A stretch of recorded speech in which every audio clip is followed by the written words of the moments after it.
后来继续要来讲这个葱头、洋葱。这个网络顶是甲讲，甲下晡天会种地哦，讲会当清血管，会当抗癌、补充钙质，防止下骨甲痛风。另外，佫讲这个乌木子，通啊来治疗血栓，这讲有影咧。今仔日咧拍假特工队。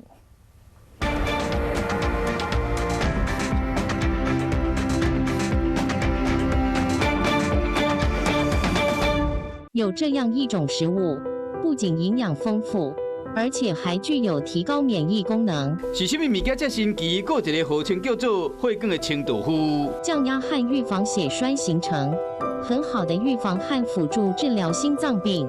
影片讲，逐工来食葱头，毋免到经啊，血管就会使真清气。除了这以外，讲葱头会使抗癌、补钙，防止下骨甲痛风。 阮决定去病院问医师，葱头敢真正这好用？当它会产生所谓的胆固醇斑块之后，慢慢的产生心血管疾病，中后期的时候它变成比较不可逆。所以你说吃了洋葱之后可以让这个血管变干净，清了里面所有的杂质，那其实都是 不实的传言。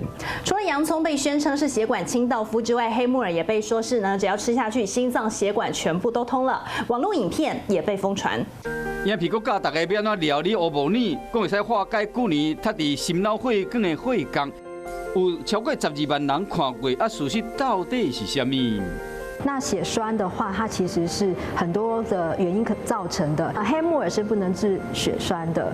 那如果说有一些高血压的疾病的话，那我们建议还是去就医。乌木耳的膳食纤维加葱头乌梅素，确实会使控制血糖降低血脂，不过拢只是血管保养的辅助食材尔，无得代替正规的医疗。若是治疗心脏血管疾病，上好去找医生，遵照医生的吩咐，较保险。